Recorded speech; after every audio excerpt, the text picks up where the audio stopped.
Are we recording? Oh shit! I see live in the top left-hand corner. The numbers going up. We are recording. All right. What is up, my friends? Welcome back to Mythic Reality, Episode 2, the show where we talk about mythology, cryptids, all of the above, and what it might actually be. My name's Todd Petrella. I'm your host, and I'm joined today by my very good friend, Mitch Taylor. Mitch Taylor, tell the people about yourself. I was going to say I'm Champ, the real one, but you already introduced me as my government name, so that's who I am. Yeah, I'm Mitch. I'm a skeptic, and I'm here to argue with Todd. I mean, we're not gonna. We might not argue too much on this one, but yeah, you are the skeptic, and I'm the free believer. I'm a free thinker, a so-called free thinker, if you will. All right, but we're gonna talk about the Loch Ness Monster today. I don't have too much to say about the Loch Ness Monster, but we'll riff on some sightings, how the sightings were debunked. We'll talk about what we think might actually be the Loch Ness Monster, and we'll just see where the words take us. How about that? Mitch, my friend, how do you feel about the Loch Ness Monster? How you feel about a piece of wood floating around on the water? Let's get a piece of wood out of the way. All right, yeah, piece of wood. Definitely could be a piece of wood. Driftwood's got some weird shapes, right? Don't like petrified trees or something? Can't they like float up and then like float back down?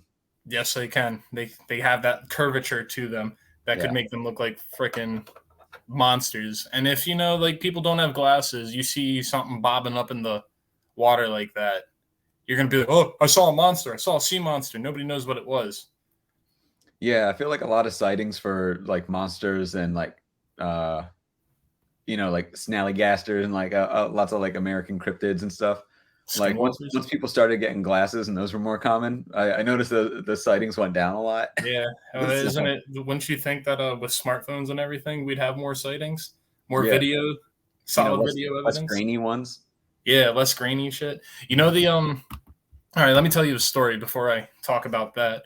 As a kid, I was introduced to the concept of the Loch Ness Monster by watching Scooby-Doo, because they have that one movie where they face off against the Loch Ness Monster, and it ends up just being like an animatronic thing controlled by somebody like riding a bike under it.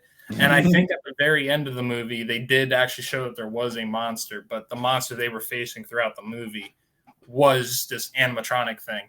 But that was like, as a 7-year-old kid, I was like, oh my God, the Loch Ness Monster. And so I had to look into it, and my cousins were all into that. And then I remember we sat around the computer, me and my two cousins, looking at pictures of the Loch Ness Monster, El Chupacabra. There were a couple of other ones we were looking at. But as a kid, I was like, how could anybody say that the Loch Ness Monster isn't real? Because there's pictures of it on the internet. Well, there's pictures of lots of stuff on the internet, isn't there?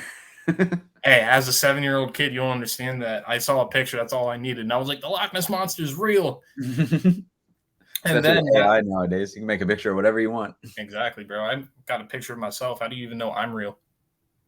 Yeah, I know. You could be deep faking your face, deep faking your voice. I'm the shit out of you right now. This isn't even me. This is AI. Todd, the real Todd's dead. If we get enough footage of both of us, then we won't actually need to make the podcast anymore. We can just let two AIs talk to each other and make it. Yeah, let's not do that. I don't want to think about that. Let's make a ChatGPT script for a mythology podcast. I feel like that would just be right in line, right in the theme of everything. But so moving on to my next point about the Loch Ness Monster, let's put a picture of the most famous Loch Ness Monster right here. I'll do that in editing, so we're not going to see it right now, but when we edit it, we'll see it. But the most famous picture of the Loch Ness Monster is, do you know what I'm talking about? The black and white one? Yeah, the black and white one. Like, it's kind of doing like one of these type of deals, right? Yeah, it's like just sticking its head up out of the water. Yeah. If I remember correctly, when we talked about the Loch Ness Monster when I was in elementary school, after that whole thing with my cousins, I remember looking at it, and I think even though that's the most famous picture of it, I think what ended up happening is that was actually just somebody's toy boat that they stuck like a stick onto. and then they took a picture of it. Because I've always thought, like, if you look at the waves around it, it doesn't look like it's that big of a monster. It really looks like it's a tiny thing sitting in a puddle. Yeah, the like scale isn't quite right. Yeah, the scale just looks off to me. I could be wrong because, you know, who knows when that picture was taken, but I think it was just a toy boat and it's not even a monster at all. The other theory that it's like a plesiosaurus or something that that managed to avoid extinction events. Like a plesiosaurus is like around was it like 1,100 pounds? Average ones were. So like you would definitely get to see that size among the waves. It wouldn't be like that big because that's actually a little bit smaller than a great white shark.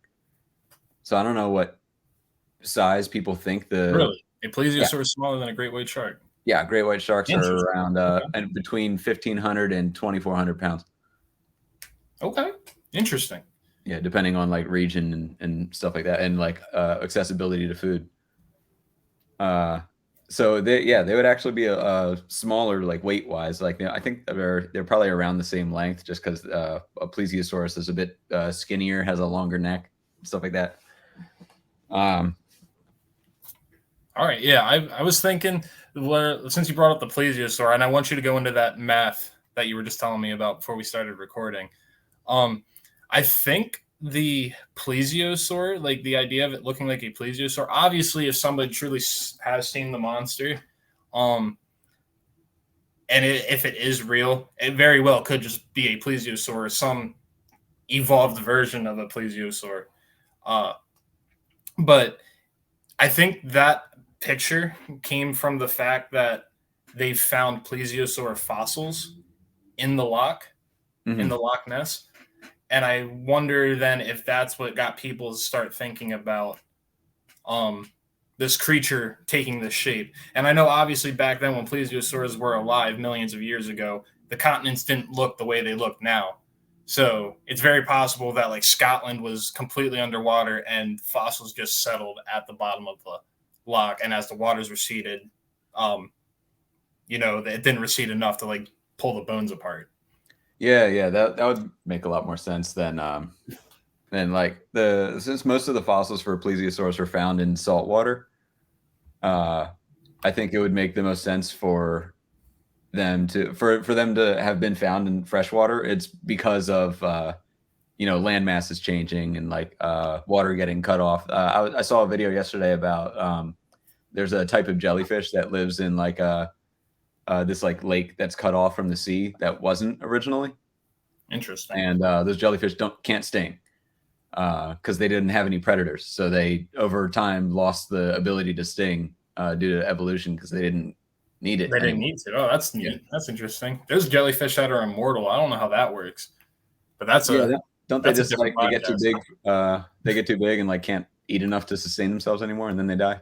Oh, then okay, neat. I wonder. I'm sure they can still be killed, but they don't die. Some lobsters and like alligators work like that. I think we talked about that in the dragon episode.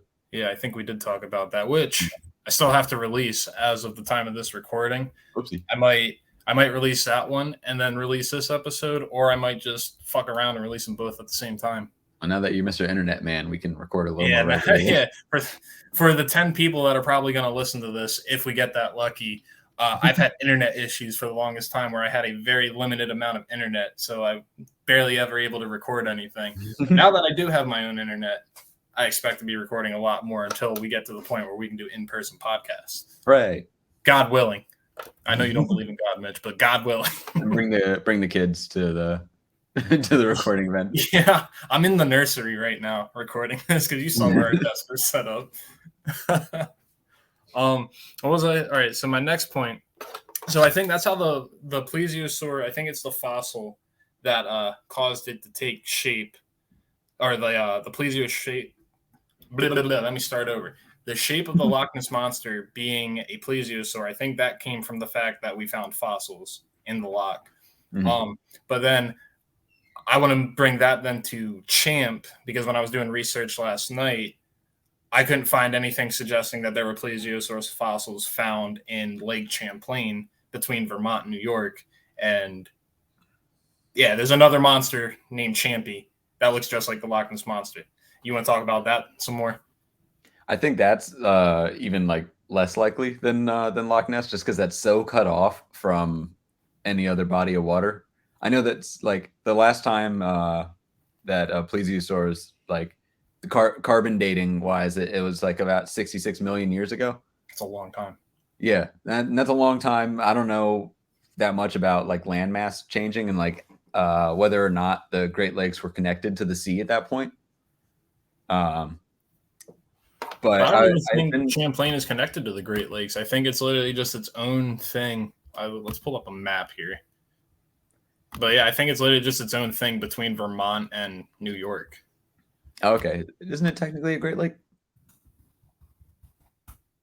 Champlain I Wildlife. thought it was. But anyway, I was like, before we jumped on the podcast here, I was doing a bunch of math because I wanted to see like how much food a plesiosaur would need access to. Mm-hmm.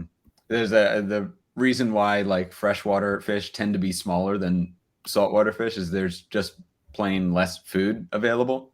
So it wouldn't really be sustainable for them to be able to grow to the size of a saltwater fish. Like, a freshwater fish, I think the biggest ones are in like they're those ones that have the like mouth that's kind of like curved up. I can't remember what they're called right now, but like those can get pretty big. And You're that's talking like, about the fish? yeah, Okay. it's like the max size. I think it begins with an A or something. I don't know why I can't remember it right now, but that's like as big as it gets in freshwater. And saltwater creatures, as we know, can get way the hell bigger because there's like just much more food out there, and they're like evolution allowing them to get that big is because of the fact that they had access to so much more food. So I think a plesiosaur over 66 million years probably would have gotten a lot smaller I could see that happening. if it was living in a freshwater body of water. But I've been doing a bunch of math before we got on because I wanted to see how much food one would need if it had not like evolved and gotten smaller at all. Mm-hmm. A comparable sea creature eats about like just under 11 tons of food per year. That's 24,250.8 pounds of food per year, which is 66.4 pounds of food per day. Okay. That's a lot of fish. Like for freshwater fish are pretty small. It would have to be, essentially what you're saying is that like if there was a plesiosaur sustaining itself on the fish in the freshwater, it would literally be the only thing out there. it would probably hunt other stuff to extinction, assuming it's a good enough hunter. Yeah. So it would have to have evolved to be smaller. So it could be like, I don't think it would be if Loch Ness monsters or plesiosaur. I don't think it would be anywhere near as big as it used to be back in the old days. all right. So then let's go back to what I was saying earlier about the most famous picture of the Loch Ness Monster, the scale being funny. Maybe then that actually was the Loch Ness Monster, and it's just they're like really like this big. They're like what 6 inches long. Yeah. Now, I don't know how long it would take for one to evolve like scales or something, but like I did all the math to figure out how much pounds of food per day a plesiosaur would need, and then I was like, why am I even doing all this math? Because they're an air breather. They don't have gills, so like there would just be a ton of sightings if if these guys are still around because they'd be popping up and breathing all the damn time. Somebody would have had to have seen it for them to last for 66 million years. There's definitely got to be more than one. So I feel like sightings of them would be just way more common. If they existed. If it was real. Going off of that, then I want to so the sightings in recent days or in recent times. I want to say that they're otters. Mm-hmm. And I looked that up, and that there's otters in the loch, there's otters in Lake Champlain, and I had a picture when we were talking about this months ago, but I unfortunately can't find that picture anymore. If I find it, I'll put it up in editing. But it essentially, when otters are like swimming with each other, like in pods, they have the curvature of the sea creature, of like what we'd expect the Loch Ness Monster to look like. Do If they you look like at all the pictures that we throw their have, head up and like look around or whatever? yeah, and then like it'll like stick its head up, look around, and then you'll see a whole bunch of them in the back. So like it's the one at the front that'll like obviously be looking around, making sure they're leading the pack to the right spot, and then all the other ones behind it, they'll have that wavy motion. And all that together, especially if it's foggy or anything, you might be like, what the hell was that thing that I just saw? When it wasn't just one thing, it was many things. That's going to look pretty serpentine with Yeah. that many little guys connected together. Yeah. So if we want to put a narrative, some rudimentary narrative together of how the Loch Ness Monster took its shape, I could say then that like they found the plesiosaur that got the creative juices going for these people, and then they see all the otter pods swimming around together, and that caused people to be like, I saw the Loch Ness Monster, oh my god, I saw it, like it's real, when really it's just a bunch of otters. Yeah. Well, I'd love for that to be the answer because I love otters. They're very cute. Otters are very cute, you're right, but they're also monsters. Have you seen what otters can do to like caiman? I feel bad for caiman because caiman like are the crocodilian that gets bullied the most out of anything. Oh, like, they did. Like no, giant river otters. I've never seen an otter kick anything's ass except for like a clam or something. Like have you seen that? Yeah, a giant river otter, I believe, can one shot a caiman by biting a specific spot in the back of its skull. How big do they get? Shoot, that's a giant river otter. Let's find that out. Amy, can you pull that up for me? I'll pull up caimans. You pull up otters. Yeah, the giant river otter, a globally successful group of predators reaching up to 1.8 meters, which is 5 foot 11 inches, so just under 6 feet, which is what I was just going to guess. Okay. Caiman crocodiles are vary in size by a lot. Yeah, caiman. I know caimans like they're the smallest of the crocodilians, but I think they can get up to be the size of like a normal alligator or crocodile. Yeah, this is like caimans can be 13 to 88 pounds. Like that's a huge weight difference. Huge difference. With the exception of the black caiman, which can get up to 2,200 pounds. Really? So that's probably not the one that otters are fighting. I'm sure the otters would lose that one. But there was this video of I don't remember exactly what subspecies of otter it was, but there were these two monkeys. I think this happened in a zoo, but I could be wrong about that as well. We did not prepare any like solid sources for this episode, so please take everything we're saying with a grain of salt for all you internet keyboard fact-checking warriors out there. There were these two monkeys. It was essentially a video of fuck around and find out, where these two monkeys were like playing, antagonizing these otters, like, like sticking their hand in the water, like just messing with them. And eventually one of the monkeys fell in, and then all you see is all the otters just jump on it, and the water becomes red. And the other monkey's like standing over it, like screaming, like, ah, ah, ah, like it's literally just watching its friend die. like no, Jimmy. It was. And if you were the otter, if you were watching the video for the otters, you were like, yeah, that's really cool. But if you're watching it for the monkey, it's so sad. It really is sad. And I'll see if I can put that up here as well. The monkeys can be like equally violent too. So I don't really want to pick sides here. Oh yeah, let's not pick sides. Monkeys. I mean, these were like tiny monkeys, but I feel like you would lose to a tiny monkey just for a different reason than you would lose to like a larger monkey, like a chimp or a gorilla. Yeah. Gorilla could just kind of like take your head off like a little Lego man. Yeah. Aren't we glad that gorillas are vegetarians and pacifists by nature? But chimpanzees are murderous. Unless you show them like a mirror or something. Who's that guy? Who's this? Why is he making all the same moves I'm making? Are you trying to challenge me, bro? This is my pack. I love animals seeing mirrors. It's so funny. I know that's how they that's usually how they can tell if an animal is self-aware or not, by how they react to the mirror test. Weren't like elephants the only one who could do that? I think there was a couple, but don't ask me any more than that. Yeah, I don't know. Well, that'll be a podcast for the Patreon when we get to that level of podcasting.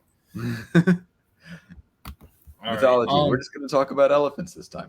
Yeah, we're just going to talk about everything. It started out as mythology and cryptids and Elephants everything. are prominent in mythology. We could do an elephant episode.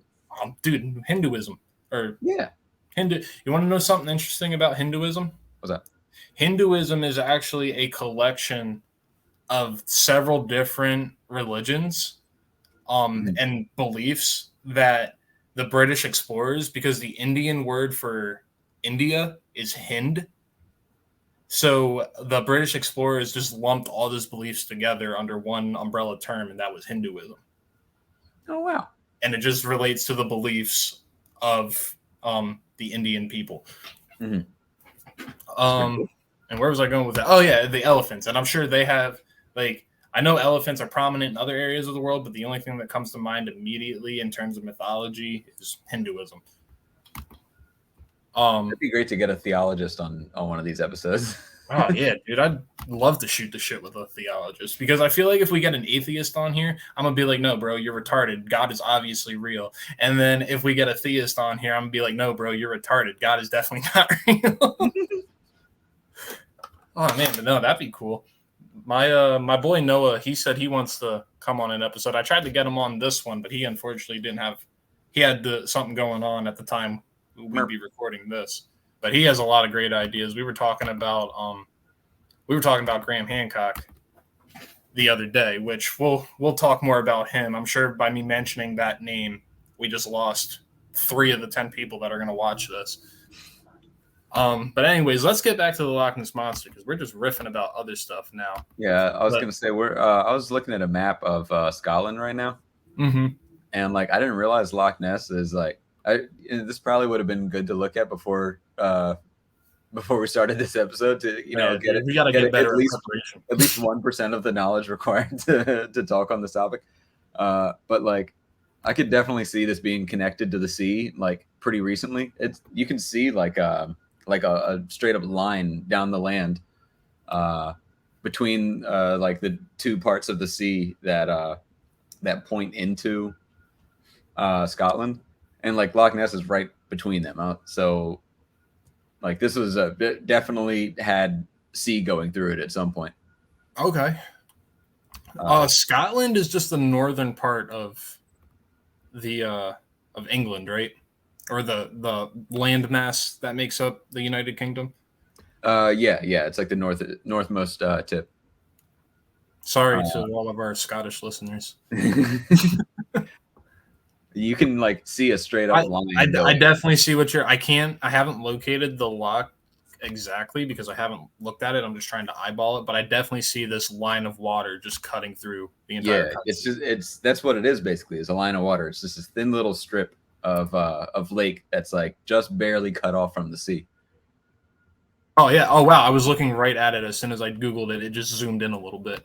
Yeah. So definitely so I don't think it's too far fetched to think that over the millions and millions of years, a plesiosaur fossil could have settled in this area. Sure. And then, even though it's freshwater now, and then for them to find the fossil, that creates the form of the Loch Ness Monster. And then otters and other things take up, or are what all the excuse me, why am I freaking unable to talk? Otters are what the sightings are now. The sightings of the Loch Ness Monster are now otters. That's essentially what I'm just trying to say. Yeah, like all the parts for making the story are all here. Like like I was like this whole time thinking like, oh, it's just a lake though. Like, what do you mean like these like fossils were found here? But this is like so close to the sea that I'm like, okay, there were definitely sea creatures swimming around in this. Yeah, and you got to think like we can only see it looking at this map. We can only see it from the surface. So who's to say that there isn't? I'm no scuba diver. I'm no underwater marine biologist, but who's to say there's not like underwater chambers or anything that do lead out to the sea?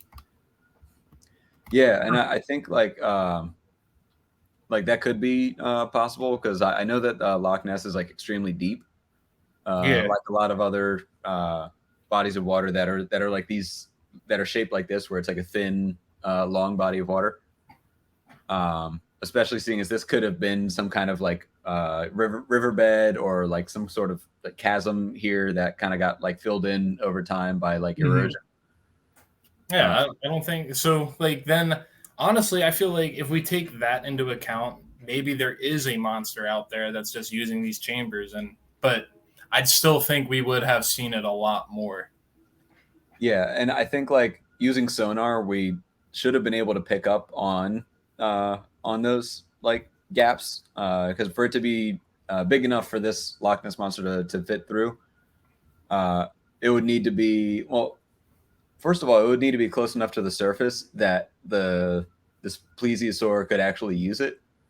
Uh, since it breathes air, I'm guessing it can hold its breath for a pretty long time since it's a mostly water animal. It's just an aquatic animal, yeah. Yeah, and I think the only creature that I'm aware of that's an air breather but is known for going down extremely deep is a sperm whale, and the shape of their body is really like conducive to that kind of pressure. They're like very thin, very tall, Mm-hmm. and that's just not the shape that a plesiosaur has. So I don't think they'd be able to sustain the pressure of diving down deeper than a sonar would be able to Yeah, see. because whales are like. I was gonna say, if you really want to get abstract here, you could say that like a plesiosaur is just a stretched out whale, especially with like their flippers and everything. Mm.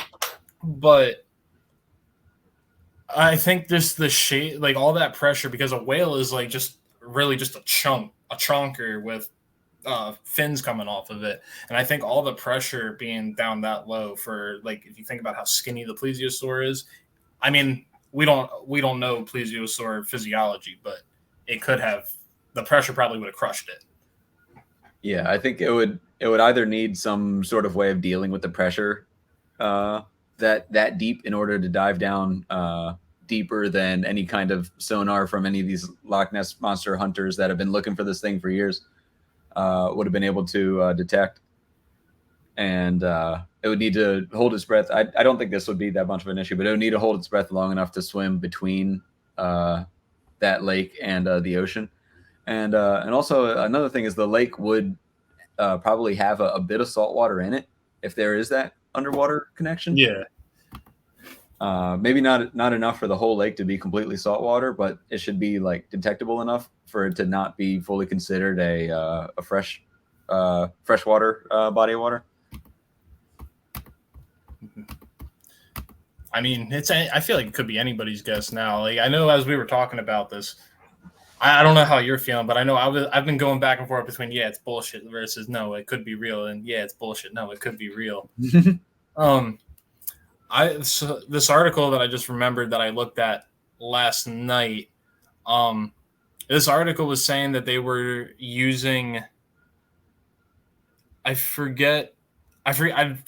Don't remember exactly what the scientific process they used was called, but essentially what they did is they would gather environmental DNA or eDNA, as it is commonly known, and it's genetic material that's present in the cells of organisms, genetic material that's present in the cells of organisms that has shed into the surrounding environment.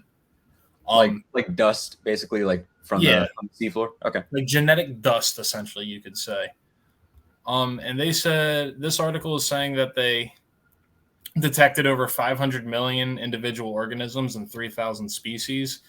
But in conclusion, without going into like everything this article had to say, they think that it's just a giant eel. Yeah, that it's like a That's what the Loch freshwater Ness eel. monster is. There are some freshwater eels. Yeah. There's this dude on Instagram that has an eel pit in his house, and he's like, "Let's go check out the eel pit." And he's got like, Yeah, I've seen eel pit guy. It's like in yeah, his like floor. yeah, he's got like a whole bunker down there. I'm like, well, like I think it's cool, but like, what else are you doing this for other than the fact that it's cool? And Yeah, that's I mean, enough of like a reason to do anything, honestly. I like eel sushi. Like, is he eating them or is he Oh, breeding them and selling them? possible. Is it just a fish tank? Like he's got like catfish and other things in there too. I mean, maybe he's just a collector. I don't know. Yeah, I don't understand. Maybe he just said Myers eels. Look, lots of people do a lot of weird stuff on the internet for weird reasons. Yeah, who are we to judge? I can't. Here we are talking about a fucking. I can pretend dinosaur. I can understand this guy's thought process for his eel pit. Oh man. But eels are definitely a plausible answer for. I think eels are plausible. I don't know how big the eels in the loch are, but yeah, for the same reason the otters could be plausible for the sightings. So like I said at the beginning, I don't have too much to say about the Loch Ness Monster. I feel like we've covered everything. I've covered everything that I wanted to talk about in my head. I don't know if you had more you wanted to bring up. Yeah, me too. I mean, a lot of what we're doing here isn't finding the answer. It's just kind of saying like, here's the evidence for, here's the evidence against. Yeah. And I mean, who really knows? Like, it could be any number of things, and that we're all just lumping into this category of being the Loch Ness Monster. It could be the eel, it could be the otters. I did want to talk about before we head out of here. I did want to talk about this newer sighting, this like most recent sighting that my friend told me about. He said I can't find. I have to get him to send me the article, which I don't think we'd be able to talk about on this podcast. Maybe it's something we can come back and revisit. Mm-hmm. But he said that the video that they found was pretty compelling, and that it happened off of the coast of California, which then would have to mean that it's a saltwater creature. Mm-hmm. But this article that I'm looking at now, which has a sighting from April 7th of 2023, this year, and this sighting happened actually in Scotland at the loch. So I don't think this is what he was talking about. I unfortunately couldn't find anything relating to what my friend was talking about. Yeah, I was thinking we should have some kind of like reflection kind of portion at the beginning. Oh yeah, dude, we're still pretty new at this. I apologize to anybody who talked about this and we didn't know what it was. Here's what it was, or like last time we said this and it was completely wrong. Here's what we should have said. We can be wrong, people. Gosh, we can change our mind. We can change our opinions. Gosh. We pick a thing we want to talk about and we do a lot of frantic Google searches. Yeah, because we don't do any preparation beforehand.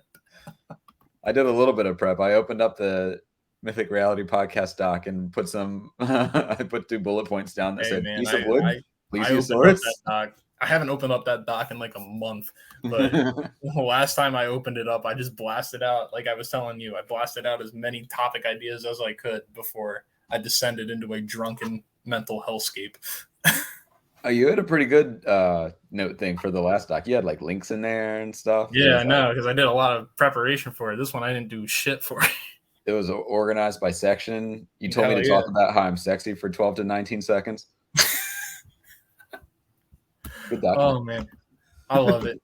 But all right, I think we're actually made it longer than I thought we were going to. I thought we were going to be around like 15-20 minutes for this episode. We're at 33 minutes right now. I think we were on topic for about 15 of those minutes. So that shit. Who actually listens to the podcast for them to stay on topic?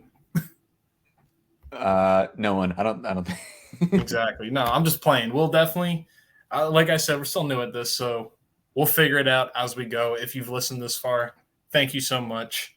We'll do a revisited episode, cover a lot of these topics as new information comes out. We'll obviously find out new things, learn different things. Maybe we'll just get different ideas and be like, I want to go back to this. Yeah, so, revisit old topics, stuff like that. Yeah. So we'll just see what happens. Please come back for our next episode, which we'll be talking about Amit the Devourer, which is a creature from Egyptian mythology. So that's probably going to be our first like specific mythic or mythology episode. So please, if you've enjoyed us this far or this long, then come back and see us for that one. What's so funny, Mitch? You said if you've enjoyed us, and I said for some reason. All right. Well, I've got nothing more to say. Do we have like should we make a sign off thing that we do, like a thing that we say at the end of every episode? Stay toasty, myth heads. I don't know. Myth heads. That's pretty funny. I like that. Myth heads. All right, let's make that the thing. Our listeners are myth heads. Yeah. Getting high on myth. I gotta get my myth. I gotta get my fix in a mythin. All right. Well, I will. I'll see everybody later. Again, thank you for listening. Catch us next time on Mythic Reality. Bye. Bye. How do I stop recording?